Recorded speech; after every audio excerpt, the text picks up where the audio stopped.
right, so it's time. Fall is upon us. It's glorious. I've already raked leaves. It's amazing. So let's talk about the series that I read in summer, point you to any videos that might be relevant, and then we're going to talk about what I'm planning to read in the fall. And yeah, that'll be this video. Per usual, I do this every quarter. Let's get into it. So things that I finished. The Traitor Queen was the second book in the Bridge Kingdom first duology. I think there's like 3 duologies in that whole series, and I'm considering that finished. Not to say that I won't go back to the Bridge Kingdom books one day, but I'm just not, it's nowhere near on my radar anytime soon.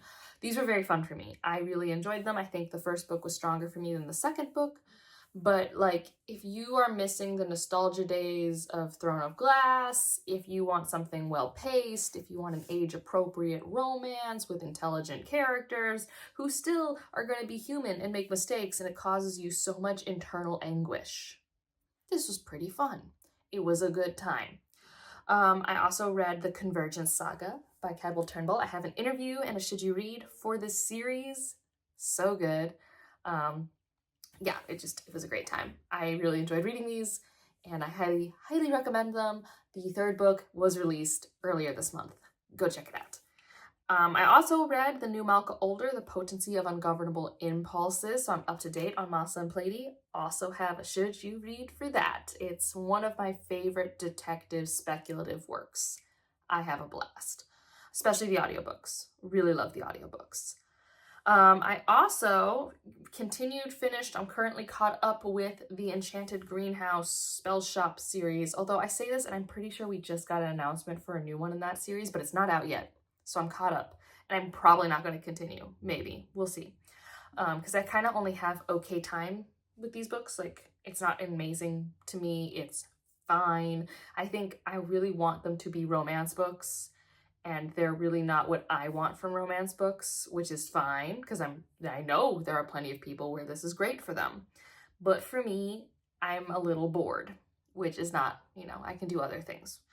And then I also finished the duology. I still need to make a should you read for it. I'm not quite there yet, but I'm working on my backlog. I think this is the last one I really want to make, and that's Tio's Darumi, the sequel to Ocean's Gadori, which is a Korean space opera sci-fi that I love it so much. It's so good. Really good found family energy, really awesome characters. I haven't had books with a lot of my new favorite characters lately, but Ocean, Tio, I love both of them so much. They have such a good platonic bond. And Ocean is just so cool. All right, Ocean is so cool. So those are things that I finished. So pretty good. Honestly, I wasn't really expecting that. I was like kind of half thinking when I was going to put this together this morning, like, have you read any series this summer, Angela? Is that what's wrong with your reading? And apparently series is not where my reading is wrong right now. I did continue on with Dead House Gates. We have our live show discussion with that. I'm doing a very, very slow reread and then continuation with my friends Roger and Stephanie. We are going to continue on. I did actually read The Stone of Farewell, which if you watched the previous video in this series, I said under no circumstance would I read this book. And yet here I am. I read this book. I did like it. Probably a whole star rating more than the first book. But 3 stars is still a low rating for like an 800-page book. Or is it 600 pages? I don't know. It's a stupid long book. I have not decided if I'm continuing or not. Like, tentatively, we have live show plans for October.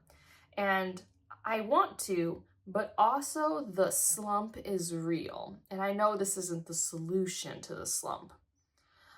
But I do think I'm at least happy that if I stop with this series, I stopped on kind of a high note, because I really didn't like the Dragon Bone Chair, like at all.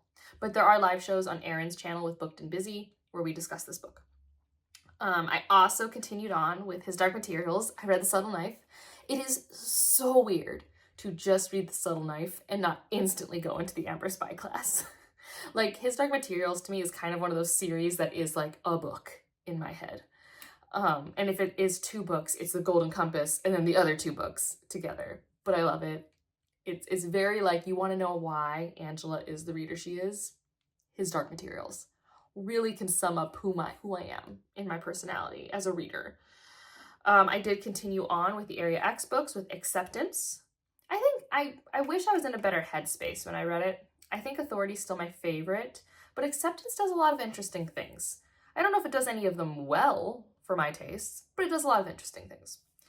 And then I have started and continued Unbroken and the Faithless. This is the Magic of the Lost, I think, series in preparation for reading The Sovereign, which comes out at the end of this month, and I have an arc, and I'm very, very excited.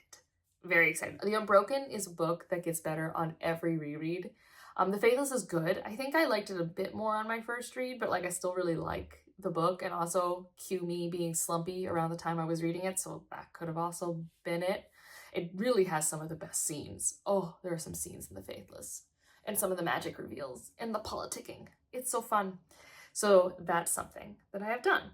And things that I started, I did start The Curse of Chalion. So this is like in the world of the Five Gods. Is that what this series is called? So I did read that. It was very good. It does read like it is a standalone, essentially. There's just 2 other books, I think, in that world chronologically after this one, I think. And then I also read my first Shuya space opera book, and this was The Red Scholar's Wake. I'm just putting it here as started because I know there's a world to explore. This one, like I'm for sure continuing in the world of Five Gods by Bejeweled because Bejeweled. For this one, I've been having similar issues with a lot of Aliette de Bodard books that I've read, and I'm going to give her another chance, maybe 1 or 2 chances to see if I keep having these issues because they're kind of deal breaker issues for me. But her worlds, they're cool. This was very cool. I love a world with a mind ship and the pirates and the politicking. Like, there was a lot of good stuff. There was a lot of other things that like didn't make it quite good enough for me. Like I needed more buy-in into why characters felt the way they did. All right, so now the TBR. All right, so I already mentioned it, The Sovereign. This is like my #1 priority. It's the last book by C.L. Clarke in this trilogy. I have it, I need it. I'm interviewing them later on this year. So many reasons why this is getting read. I'm also going to be starting Memories of Ice and finishing it. This will be my last, probably Malazan book of the year, because I give myself a lot of time so that it doesn't hurt my reading mood, or my reading mood has a way, like, you know, can fluctuate and make it work. Also, we're going to finish his Dark Materials with the Amber Spyglass, and I'm very excited. Oh, I love that book. Oh, it hurts me. Also going to be finishing the Area X novels that we have, Absolution being the newest one and currently the final one. I know there's like another project coming out in Area X, but I don't know if it's like kind of still a part of this, what we now have as a quartet. But that's something that I will be reading soon. And then Paladin Soul is the next Bejeweled in the World of the Five Gods. So that's like tentatively on my radar. And something I keep forgetting as I make these lists, and I don't know if I'll reread the first book and then go into the second or just read the second, haven't committed, but there's the sequel to The Will of the Many. So first, let's just put The Will of the Many here. I do own the audiobook, so I probably would like to reread it because I would like to at least remember what I'm supposed to remember about the world building bits, but I probably could also just like watch a recap or read a Wikipedia page. And then I did pre-order the second book, and like, it is like probably the hyped release in my circles for fantasy and science fiction. And I would like to have my own opinion on it because I am that girl. I like to have my opinions on things. Other ones we've got are the same sci-fi that were on the summer's TBR that I didn't get to because I have no reasons. I have no good reasons. Let's just put it that way. We have The Stars Undying again. I wonder, is this Cleopatra inspired? I can't remember. My friend Roger was just talking to me about Cleopatra stuff, and I'm like, is that what this is about? I have no idea. I read 2 chapters. I really want to read more. I want more energy and time and interest to read always. Don't we all? And then the last book in this series is coming out this fall, so it'd be cool to start it and see if I'm interested, and that's These Burning Stars. So, yes. And so, like I said, the 3rd book in this trilogy comes out later this year, so it'd be cool to at least start the trilogy, see if I like it. And then I have 2 other books that I've started but haven't finished, and they're both kind of in series. We have The Stranger of Olandria, which has a companion book after it. So I've started, but I put that one on pause, but I think I would like to finish it this fall. And then I have started Sal and Gabby Breaks the Universe, which is the first in a middle grade duology. And I'm enjoying it. Am I enjoying it enough to read the sequel if it's not necessary? I don't know how much of a cliffhanger Sal and Gabby Break the Universe is or anything like that. I don't know. But those are series that I know that I've at least touched and starting.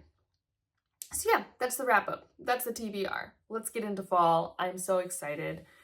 I just love how cold it is. It's so comfortably cold. Like, it's not too cold, but like we keep the window open at night and it gets so gloriously chilly in the bedroom. Like, you know, all the blankets. I just love it. And it's also still baseball season around here. And actually, I don't know if I've ever shown you guys this shirt that Ryan got me. It's one of my favorites, but it's based off A League of Their Own, which is a movie about women's baseball teams, or is it softball? But, you know, women's professional baseball. And there's a sister in it who always like hits for the high ones. So it's I like the high ones. And it's a very soft shirt and I really love it. And the Guardians are currently trying to make a run for a playoff spot. And we'll see if that happens. I have Cleveland-like hopes, which is to say unrealistic and yet measured. Let me know if you have any series you're excited to read this coming fall. And if you just want to leave an emoji to let me know you're here, leave a fall leaf. And otherwise, like if you liked it, subscribe if you want to, and I'll see you in the next one. Bye.